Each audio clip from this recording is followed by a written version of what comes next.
আজকে অত্যন্ত একটা গুরুত্বপূর্ণ বিষয় নিয়ে কথা বলবো। সেটা হলো কোরবানির ঈদ চলে এসেছে। আমাদের প্রত্যেকের ঘরে ঘরে গরু, ছাগল, ভেড়া, দুম্বা, ওঁট, মহিষ জবে হবে।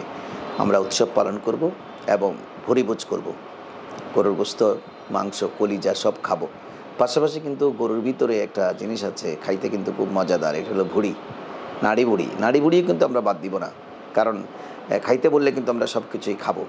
এখন নাড়ি বুড়ি যে আমরা খাচ্ছি, এটা বাংলাদেশের অধিকাংশ মানুষের খুব জনপ্রিয় খাবার। চট্টগ্রামে দু একটা হোটেল আছে, ওখানে বাইরে সাইনবোর্ড দিয়ে লিখে দিয়েছেন যে এখানে ভুঁড়ি ফ্রাই করে বিক্রি করা হয়, ভুঁড়ি পাওয়া যায়।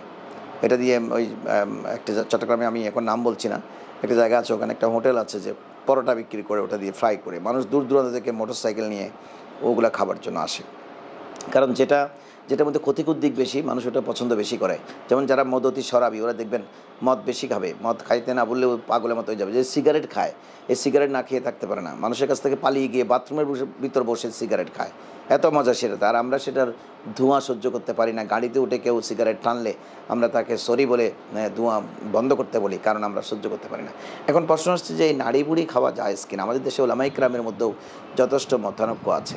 কেউ বলেছেন এটা বুড়ি, ওইটা উঝড়ি, এটা নাড়ি, ওটা ওটা সেই, নানা ব্যাখ্যা দিয়ে সেটাকে জায়েজ করবার চেষ্টা করেছেন। আসলে ইমাম হজরত সৈয়দনা আহমদ রাজা খান ফাজলা বেরলভী, যাকে আমরা সারা দুনিয়াতে আলা হজরত হিসেবে চিনি, ইনি ইনার ফতোয়া রজবিয়া শরীফের মধ্যে এটা বিস্তারিত ব্যাখ্যা করেছেন।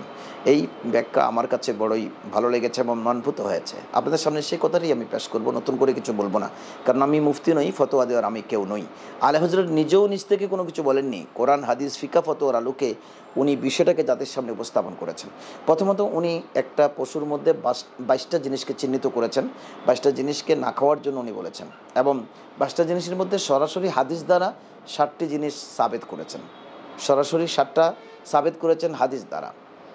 এবং হাদিসে যে রসুল করিম সাল্লাল্লাহু আলাইহি ওয়াসাল্লাম সেটা মানে নিষেধাজ্ঞা যে আছে, এই নিষেধাজ্ঞা তিনি উপস্থাপন করেছেন। এই 60টির উপর কিয়াস করে গরুর আরও বেশ কিছু জিনিস তিনি মাকরুহ তাহরিমি বলেছেন, হারাম বলেছেন। যেমন মাসানা, হাদিসে পাকে আছে মাসানা মানে আমার মূত্রতলি হারাম বলেছেন। আচ্ছা আসুন আমি আপনাকে একটা যুক্তি দেখাই, যে মূত্রতলি যদি হারাম হয়, তো পাকস্থলী যেটাতে পায়খানা থাকে সেটাকে হালাল হবে? মুত আর মলের মধ্যে কি ডিফারেন্স আছে? দুটোটাই কিন্তু নাজাসতে গলিজা। আপনি এই যে পেশাব এবং পায়খানা, সেটার মধ্যে হয়তো সরকার দোয়াম মাসানার কথা বলেছেন, কিন্তু পাশাপাশি আল্লাহ রসুল হয়তো স্পষ্ট হাদিসে উজড়ির কথা বা আমাদের যে পাকস্থলী সেটার কথা কিছু বলেননি। কিন্তু এখানে তো পাকস্থলীতে কী থাকে? মূত্রথলিতে পেশাব থাকে, পাকস্থলীতে মল থাকে। তো মূত্রস্থলী যদি না জায়েজ হয়, পাকস্থলী কেন জায়েজ হবে? আসেন, এই জন্য তিনি পাকস্থলীকে মাকরুহে তাহরিমি বলেছেন। অর্থাৎ আমাদের জন্য তিনি, যারা কোরবানি দাতা তাদের জন্য তিনি মাকরুহে তাহরিমি মানে হারামের কাছাকাছি। এটা বেটার কিছু থাকতে আপনি খেতে যাবেন কেন? বেটার কিছু মানে আমি কলিজা খাচ্ছি, ফেসকা খাচ্ছি, গোর্দা খাচ্ছি, আমি গরু রানের মাংস খাচ্ছি, আমি একেবারে সিনার মাংস খাচ্ছি, আমি চোটের মাংস খাচ্ছি, এত কিছু পাবার পরেও কিন্তু আপনি মহল্লে নাজাসাত সেই ওজরিটাও বাদ দেবেন না।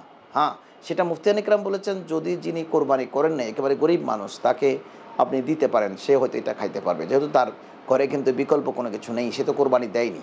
অথবা একেবারে মিসকিন ফকির, একেবারে গরিব মানুষ, তাকে হয়তো সে নিয়ে ওটা খাচ্ছে, সেটা ওনাদের ভিন্নতর ব্যাপার। মাকরুহে তাহরিমি তাদের জন্য কিন্তু ইজাজত আছে। আমাদের জন্য, আমরা যারা কোরবানি দাতা, আমাদের জন্য এটা সবসময় হারামের কাছাকাছি। মাকরুহে তাহরিমি মানে একেবারে নিষিদ্ধ বিষয়ের কাছাকাছি, এটা নিষিদ্ধ বলা যায়।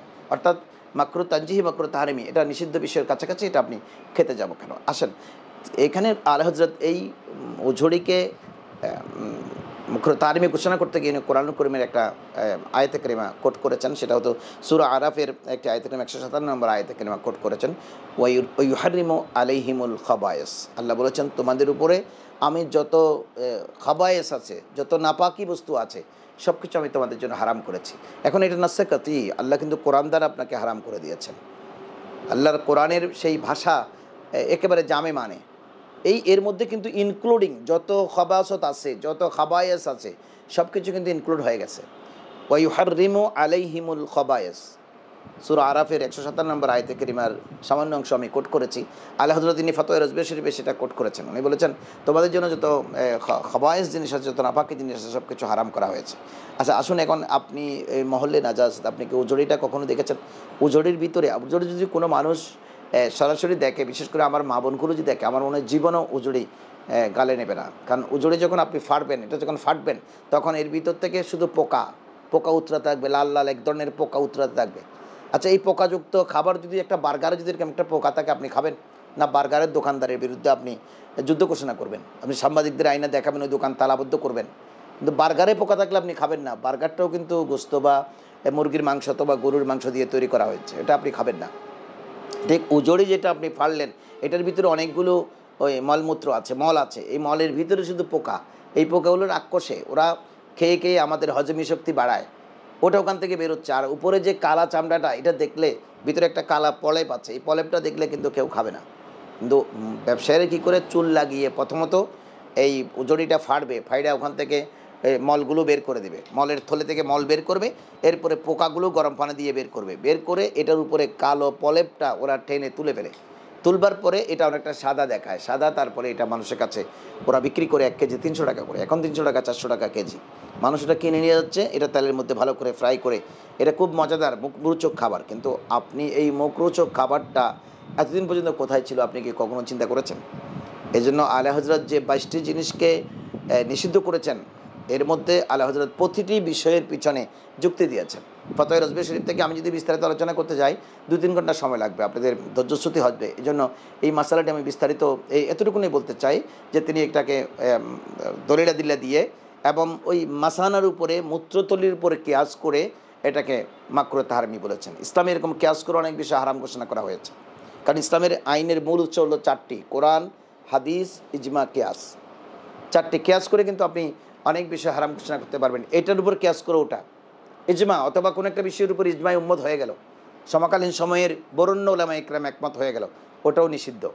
ওটা যেমন নিষিদ্ধ, ঠিক এই মাসানার উপরে কিয়াস করে হযরত সাইয়্যিদনা আলা হযরত ইমাম আহমদ রেজা খান ফজল রবি রাদিয়াল্লাহু তাআলা আনহু 22টি বিষয়ের মধ্যে উজড়ি, নাড়ি বুড়ি এটা খাওয়াও মাকরুহ তাহরিমি বলেছেন। ওই ইউহারিমু আলাইহিমুল খাবায়েস, যেহেতু নাপাকি ওটার ভিতরে থাকে, মহল্লে নাজাসত, এই নাজাসতের মহল যেটা, ওটা কিন্তু মানুষের জন্য কোনো দিন সুখকর হতে পারে না। আমাদের বিজ্ঞানীদেরকে আমরা, স্বাস্থ্যবিজ্ঞানীদের সাথেও আমরা কথা বলেছি, তারা বলেছেন এই মাসানা তথা এবং যদি পাকস্থলে নাড়ি বুড়ি উঝড়ি এগুলো যদি মানুষ খায়, তাহলে মানুষের সঠিক বুদ্ধিমত্তা, মানুষের যেটা আকলে সলিম, সেটা কিন্তু জাহিল হয়ে যায়, মানুষ বেকুব হয়ে যায়। এজন্য তো আমাদের বুজুর্গানা দিন ওটা খাওয়া তো দূরের কথা, গরুর গোস্ত খেতেন না। গরুর গোস্ত খেলে মানুষের সাওয়াতে নফসানি বাড়ে, মানুষ একটু বেকুব টাইপের হয়ে যায়, মানুষের হার্ট দুর্বল হয়ে যায়। যেমন আলা হযরত ইমাম আহমদ রেজা খান ফজল রবি রাদিয়াল্লাহু তাআলা আনহু নিজে থেকেই কখনো কিন্তু গরু গোস্ত খেতেন না। উনি বলতেন, আমার কাছে এটা গরু গোস্ত ভালো লাগে না, গরুর দুধ দাও। উনি গরুর দুধ এবং ছানা খেতেন, কিন্তু গোস্ত খেতেন না। কারণ গোস্ত খেলে আপনি বুঝবেন আপনার প্রেশার বাড়বে, হার্টের রোগ হবে, নানা রকমের সমস্যা হবে। যেখানে তিনি গোস্ত ব্যক্তিগতভাবে খেতেন না, সেখানে আপনি নাড়ি বুড়ি উঝড়ি পর্যন্ত টেনে এনে খাইতে শুরু করেছেন। মুসলমানদেরকে বাঁচাবার জন্যই তিনি এই উপমহাদেশে মর্যাদা হিসেবে আবির্ভূত হয়েছিলেন। আলা হযরতের অনেকে বলে থাকেন যে আলা হযরত কি শরীয়তের দলিল। আর আলা হযরত শরীয়ত তো নিজেতেই কোনো কথা বলেননি, উনি কোরআন এবং হাদিসের ব্যাখ্যা করেছেন। সুতরাং শরীয়তের দলিল ওনাকে কেন বানাবো? তাহলে ইমামে আজম আবু হানিফা কি শরীয়তের দলিল? সে কথা তো আপনি বলতে পারেন। উনি তো শরীয়তের দলিল নিজে বলেননি, আমি দলিল, আমি যা বলি তা বরহক, আমি যা বলি তা শরীয়ত, এটা তো উনি বলেননি। যা বলে তার শরীয়ত হলো, শরীয়ত হবে শুধু রসুল করিম সাল্লাল্লাহু আলাইহি ওয়াসাল্লাম। আর ওনারা রসুলের বাণী এবং কোরআনের বাণী ইজমা কিয়াসের সমন্বয় করে জাতির জন্য মাসালাগুলো ইস্তেমবাদ করে আমাদের সামনে পেশ করেছেন। এজন্য আপনি জড়ে খেতে যাবেন না, নাড়ি বুড়ি খেতে যাবেন না, এই নাফাকিগুলো খাবেন না। এগুলো কিন্তু আপনার শরীরে সুদূর প্রসারী প্রভাব পড়তে পারে এবং শরীরে আপনার বুদ্ধিমত্তা, জ্ঞান শক্তি, হিতাহিত জ্ঞান এবং আকলে সলিম আপনার জাইল হয়ে যেতে পারে। এজন্য মুসলমানরা আমি দেখেছি যারা এটা বেশি খায় তারা একটু বেকুব টাইপের হয়ে যায়। আমি তাজরাবা করে দেখেছি, আমার আত্মীয়স্বজনের মধ্যে অনেকে আছেন উজড়ি ছাড়া ভাত খায় না, কদিন পর পরে একটা বিশাল কিনে নিয়ে আসে। তাদের মধ্যে আকলে সলিম চলে গেছে, কীভাবে মা বাবার সাথে কথা বলতে হবে, কীভাবে আত্মীয়র সাথে কথা বলতে হবে, কোন জায়গায় কী কথা বলতে হবে, মসজিদে কী আচরণ করতে হবে, সব কিছু তারা ভুলে গেছে। দুনিয়াটা এটাকে তারা স্বর্গ মনে করতেছে। আসলে এটা এজন্যই আকরা সেলিম জাহেল হয়ে যায়। এই বিষয়গুলো আমাদের সামনে টেনে আনা উচিত না। চলুন আমরা যেগুলো নাজাসাত, যেগুলো নাপাক, এগুলো বর্জন করি। এবং এতগুলো ভালো ভালো জিনিস খাচ্ছি, তারপরেও এত নাপাকটা খাওয়ার জন্য কোরবানির সময় মরিয়া হয়ে যায়। এগুলো আপনি ফেলে দেবেন। যদি কোনো মানুষ মনে করে যে আমি অভাবী, আমার কাছে এর বিকল্প কোনো কিছু নাই, তাহলে সে খাক। অনেক সময় বিকল্প না থাকলে, যেমন এক দেশে আপনি গিয়েছেন, ওখানে আপনি পানি পাচ্ছেন না, পানি পানি করে আপনি মরে যাচ্ছেন, পানি এক ফোঁটা নাই, সেখানে আপনি মদ পাচ্ছেন, তাহলে কিন্তু মদ খেয়ে আপনি জীবন বাঁচানো জায়েজ। এরকম কোনো গরিব মানুষ যদি মনে করে যে না আমি উজড়ি খাবো, কারণ উজড়ির বিকল্প আমি কোনো কিছু পাচ্ছি না, ও খাক, কিন্তু আপনার জন্য সেটা মাকরুহ তাহরিমি, আপনি এটা খেতে পারেন না। কী জন্য? যে আপনার কাছে তো গরুর গোস্ত, আপনার গরুর লিভার, আপনার ফেসকা, গোর্দা, আম, মগজ সব কিছু আপনার সামনে আছে। আপনি ভালো ভালো এগুলো খান। ভালো থাকুন, সুস্থ থাকুন। আসসালামু আলাইকুম রহমতুল্লাহ।